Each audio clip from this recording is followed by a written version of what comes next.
샬롬. 지난 시간에 이어 버나드의 명상적 신비체험, 셋째로 하벨의 체험은 사랑을 통하여 이루어진다는 제목으로 이 시간을 나누어 보겠습니다.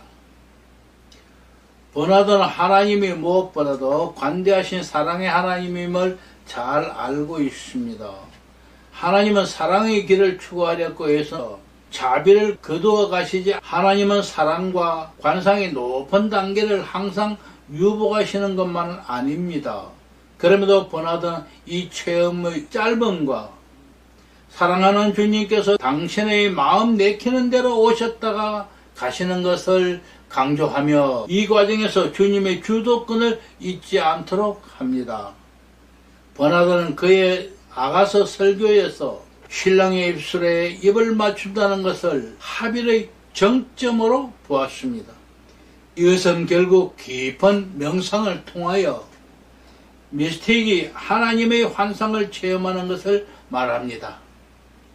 버나드는 신랑의 입술에 입맞춤을 환상의 형태로 묘사합니다. 버나드는 그것을 하늘의 빛과 밝아진 마음의 놀라운 불가분의 연합이라고 보며 하나님에게 부착된다는 것은 한 영이 되는 것으로 생각합니다. 이것은 명상을 통한 그리스도와의 직접적인 교제를 말하는 것으로 정적이고 체험적인 확신을 갖는 것입니다. 이것이 신랑의 입술에 입맞춘다는 것이고, 또한 이것이 하나님의 환상을 체험한다는 내용이 되는 것입니다. 버나드에게 하나님의 환상을 본다는 것은 하나님과 합일한다는 것이고, 그것은 영적으로 하나님과 하나가 됨을 의미합니다. 그것은 존재론적으로 하나 되는 것이 아니고 인간의 의지가 하나님의 의지와 하나 된다는 것을 말하고 있습니다. 존재론적으로 하나가 된다는 것은 하나님과 인간의 본질적인 존재 자체가 융합하여 구별되지 않는다는 말입니다. 버나드는 이것을 용납하지 않습니다. 하나님의 의지와 인간의 의지가 하나 된다는 것입니다. 그러므로 에카르트와 같이 인간의 존재가 신격화되고 인간의 근본적인 존재가 하나님의 존재와 혼합되는 그러한 내용을 버나드는 허용하지 않습니다. 주와 합하는 자는 한 영이니라. 이 구절은 과거의 많은 미스틱에 의하여 사용되었습니다. 버나드에게도 이 구절이 중심 성경 구절이 되었습니다. 이 구절은 하나님과의 합일이 의지의 온전한 사랑의 연합이지, 추호도 하나님과 본질적 존재의 합일이 절대로 아님을 보여주는 도구가 되었습니다.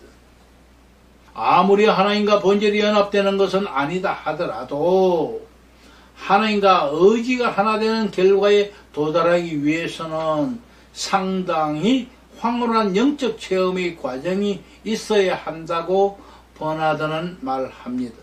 이 과정을 통하여 인간의 의지가 하나님의 의지와 하나가 된다는 것입니다. 버나드는 네 번째 단계의 사랑을 취급할 때에 이 사랑을 설명합니다. 버나드는 이러한 사랑의 움직임이 경험되어질 때 영혼이 사랑에 취하여 하나님께로 돌진하여 부착하며 그와 함께한 영이 된다는 것입니다.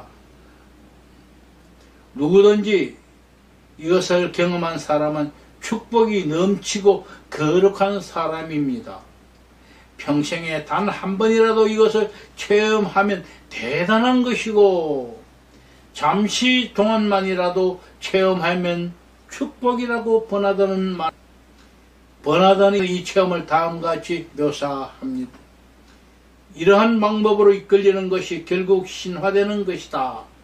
작은 한 방울의 물이 많은 분량의 포도주에 섞여서 그 자신을 잃어버려서 포도주의 맛과 색깔을 취하는 것처럼 어떻게 하나님이 만유 안에 계실 수 있는가? 본질은 너무나 다른 형태로, 다른 영광으로, 그리고 다른 능력으로 남는 것이다. 버나드는 아가서 설교 71번에서 이 하빌에 대한 풍부한 내용을 다른 사람과 연합한 것으로 언어적으로 표현한 것입니다. 그는 다음과 같이 말합니다. 내가 나 자신을 고소할 때에 나는 먹힌 것이다. 내가 가르침을 받을 때 나는 삼키운 것이다. 내가 변했을 때 나는 요리가 된 것이다. 내가 변화했을 때 나는 소화된 것이다. 내가 온전히 닮아갔을 때 나는 연합된 것이다. 그는 우리를 먹고 우리는 그에 의하여 먹혀진다. 그렇지 않다면 우리는 온전히 그에게 연합된 것이 아니다. 사실은 내가 아직 그 안에 있지 않은 것이다. 나는 내 안에 동시에 계시지 않은 것이다. 서로 간에 온전한 연합이 이루어지지 않은 것이다.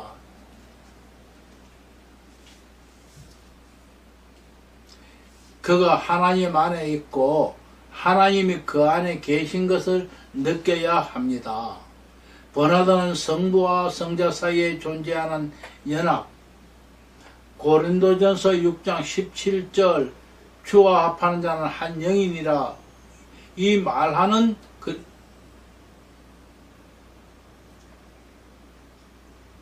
그리스도와 인간의 영혼 간의 연합에 분명한 차이가 있음을 말한다. 성부와 성자 사이의 연합은 신적 본질이 합쳐짐으로 생기는 연합을 말하는 것으로, 그리스도와 인간의 영혼 간의 연합에 분명한 차이가 있음을 말합니다. 성부와 성자 사이의 연합은 신적 본질이 합쳐짐으로 생기는 연합을 말하는 것이고, 인간의 영이 그리스도와 연합하는 것과는 근본적으로 다르다는 것입니다. 버나드는 연합의 종류에 대하여 좀 더 깊이 있게 설명합니다. 인간은 사랑을 통하여 하나님 안에 있는 것이지 동일 본질적 차원으로 있는 것이 아니다.